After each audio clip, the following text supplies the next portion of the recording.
कदाचित् कालिन्दितट विपिन संगीत करब मुदाभिरिनारी वदन कमला स्वाद मधुप रमा शंभु ब्रह्मा सुरपति गणेशार्चित पद जगन्नाथ स्वामी नयन पथगामी भव तुमे। नमस्कार जगन्नाथ प्रेमी दर्शक वृंद, आज अध्याय आम आलोचना करवा लुहा शिकुड़ी बंधा ही पूजा पाती जगन्नाथ एवं तांकर जो रथयात्रा हुए रथयात्रा एका जाती जगन्नाथ। एभली केउ स्थान में रही एक जगन्नाथ मंदिर निरा जगन्नाथ मंदिर जहाँकि से जगन्नाथ को लुहा शिकुड़ी बंधा हुए से संपर्क में आम जाना। महाकालेपड़ा ब्लॉक अंतर्गत बढ़िया पंचायत काकटपुर ग्राम स्थित जगन्नाथ मंदिर रे रथयात्रा परंपरा किंतु संपूर्ण भाव में स्वतंत्र। एठारे भाई बलभद्र एवं भौणी सुभद्रा को साथी न नहीं एका श्री जगन्नाथ रथारूढ़ हुअंती। महाप्रभु श्री जगन्नाथ केवल एका एका से रथारूढ़ हुअंती एवं ये जो मंदिर संपर्क में ठीक ऐतिहासिक तथ्य नहीं। तेबे लोककथा अनुसार ये मंदिर में पूजा पाउथुवा श्री जगन्नाथ विग्रह बंगोपसागर मध्य चंपागढ़ द्वीपर आसी कुजंगर षंढ राजा शासन समय चंपागढ़ राज्यर परिचालन भार जड़े जमीदार न्यस्त था। जमीदार हेफाजत रे जगन्नाथ जो जगन्नाथ पूजा नीति सबू संपन्न हो आसूला एवं तांकरी हेफाजत रे महाप्रभु जगन्नाथ पूजा पाई आसुले। समुद्र उपकंठ लांजुरा अंचल ब्राह्मण माने ये जो चंपागढ़ को जाई जगन्नाथ पूजार्चना करुले।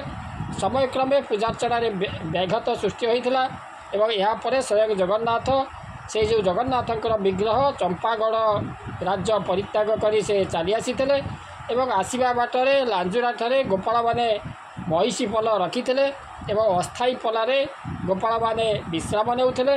जगन्नाथ विग्रह सेठारे विश्राम नेउथिले एवं गोपाल मानकर ये जो जगन्नाथ जो गोपाल मानकर निद भांगिबारु ठाकुर तांक निकट में बसी से देखिते। काले ठाकुर केउआड़े चलीजे भावी से लुहा शिकुड़ी बांधि पकई एवं परवर्ती अवस्था गोबरी नदी पार कराई से जो काकटपुर ग्राम में जगन्नाथ जो विग्रह को अस्थायी घरे रखी पूजार्चना करागला। से दिन ठार आज पर्यंत जगन्नाथ विग्रह को लुहा शिकुड़ी बंधा जाई पूजार्चना करा एवं समय क्रमे स्थानीय श्रद्धालु मानकर सहयोग एठारे मंदिर निर्मित होता।